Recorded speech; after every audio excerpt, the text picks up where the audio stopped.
Hey, welcome back to the interface. My name's Alex, and today we're looking at the brand new Volkswagen Polo. The Polo, in its current form, was sort of launched in 2018. This is sort of a facelift version of that car. This was announced in 2021, sort of December 2021, and the Volkswagen have changed quite a few things. We've got these brand new headlights here. There's an option extra to get LED matrix lights. This particular car does not have that option. We've got the brand new Volkswagen badge. We've got a lot of changes up front here. So we've got an opening here for the radiator, a blanking plate here. Some Polo models have a LED light bar. This particular one does not have that. And we've got this nice purple colour. So this purple colour is the vibrant violet metallic. It does cost £655. So in terms of the engines available, this particular one is the R-Line. It does come with a 1 litre petrol turbocharged engine, 5-speed manual in the car, and it's got 95 PS or 93 brake horsepower. There is the option of a 7-speed DSG. You can get that with 93 brake horsepower like this one, or 108 brake horsepower. This isn't as fast as it could be. It does get you out of sticky situations. It does keep up on dual carriageways and motorways and that sort of thing. So pretty good nonetheless. So looking at the rear of the Polo, we've got the Polo badge here. So the older Polos used to have it on the right hand side. We've also got the rear taillights here, which are now LED as standard. So we've got the lights are sort of split between the tailgate and the bodywork. The R-Line, as this one is, does have the fake exhaust tips. The standard Life model does have plastic exhaust tips there. They're not real at all, they're just completely fake. So looking at the boot of the car, we've got a 351 litre space.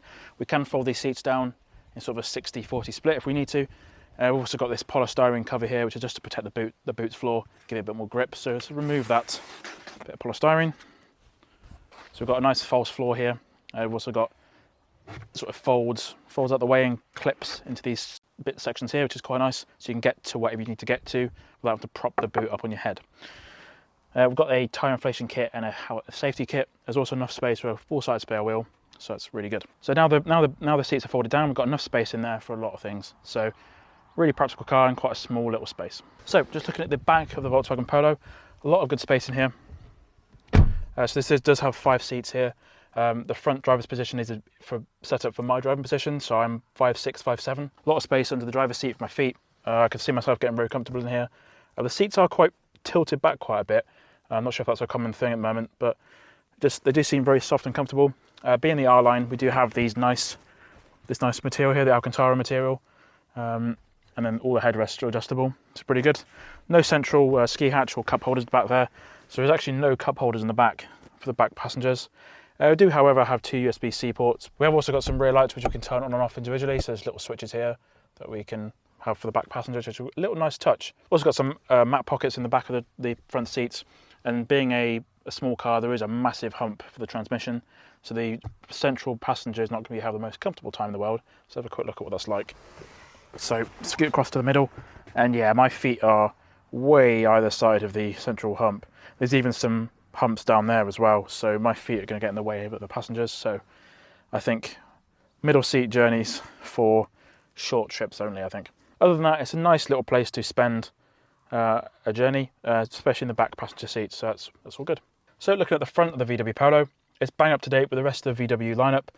We've got this nice modern steering wheel that we find in the Transporter, the California, the new Golf, everything else that VW makes. This brand new steering wheel is showing up. The only difference is on the ID3, for example, we've got touch capacitive buttons.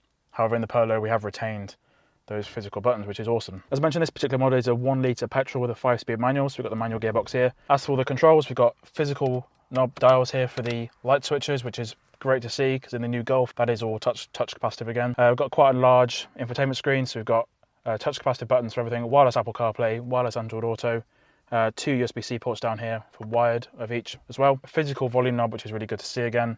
And this particular model has, as standard, automatic wipers, automatic lights, and also adaptive cruise control. There's a central sensor bank up there.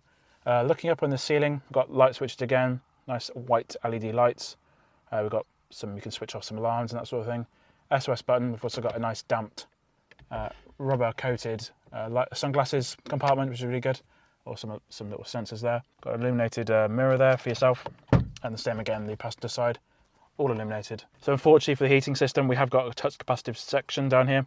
In the base spec VW Polo Life, we do get the traditional knobs and dials, but this is pretty good. It's not as bad as the Golf and the ID3, where it's touch capacitive up here and you can't really see what you're doing, getting fingerprints everywhere. But at least there is some level of control. We can tap the heating system down there. There's no wireless charging on this particular model, and we can also down here disable the parking sensors, and this particular car does have a rear parking camera, which is great. Manual handbrake, again, this is leather wrapped. It's quite reassuring to have a manual handbrake. I think with the DHT model there's an electronic handbrake, and there's a central armrest. There's a little bit of storage down there. It's cloth lined. The door bins are not cloth lined, but it's sort of felt lined. I have found that these cup holders, they look an interesting shape. They do actually work quite well. For example, a McDonald's coffee cup, that fits really well in there. I do sometimes get a bit nervous with takeaway drinks and things falling over. However, I didn't have that problem with this particular car. Everything seemed very secure. Looking at the build quality, there is a lot of plastic everywhere, but at least up here, it is all soft touch rubbery stuff. Even there's some cloth here, which is nice and soft. As you move your way further down, so past here, there is some scratchier plastics, and this section is all quite scratchy, but I think the plastic down here is pretty acceptable. You want something hardware and easy to clean if you spill liquids, but up here we've got the soft touch stuff, which is pretty good. So every single Volkswagen Polo has these kind of seats built in, apart from the Life, which has standard seats. Welcome to the interior of the new Volkswagen Polo. I've got to say, I've been driving it for quite a bit today. It's very lovely to drive. It's quite a generic thing to say, but it's just, the Volkswagen Polo is a little bit boring, but it is lovely to drive. That's the big thing about it. Notice a few things that is a massive issue. There is lane assist on the new Polo, and that comes on every single time you restart the car. You want the safety systems, but if they get annoying, you want them to turn them off. I live in the countryside, and a lot of the road markings are not very consistent, so you won't be able to turn the lane assist off. So what you do is you come on this button, the stalk here, the indicator stalk, click on that, and you can turn off a few things such as the lane assist, the adaptive cruise control, the front assist systems. Ride quality is great. Obviously, it's a Polo.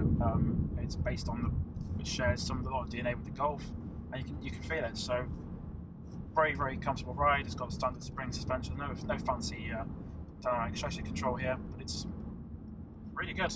Really, really impressed with the new Polo. Very good visibility. So you've got a good view out the back of the car, good view out the front of you. The seats are really comfortable. You've got manual adjustment for your driver's seat.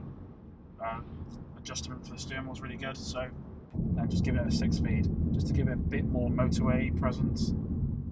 The fact it's a 5-speed isn't too much of an issue, but nicely shift on it is lovely. I'm surprised it's just a standard car that it's got such a nice shift on it. It's not too much trouble with it as you sort of row through the gears a little bit.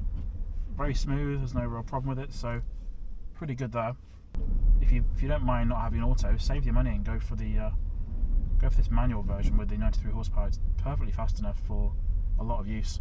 So what do I think of the new Volkswagen Polo? Well, I think if you're in the market for a small hatchback that's not quite as big as a Golf, definitely check out the Volkswagen Polo. It is a little bit more expensive than it used to be, but I think you're getting a lot of value for money, and Volkswagen dealers do look after you pretty well. So inside, the tech has been thoroughly redone. So you've got that brand new leather steering wheel, very comfortable to use. The seats, again, are very comfortable, and you've got the wireless Apple CarPlay and the digital driver's display. And if you want to learn more about what we make and do, check out theinterface.uk for car reviews, car news, car podcasts, and also tech news. Follow us on social media, all the links in the description down below. Thanks for watching this video. My name's Alex, and we'll see you again next time.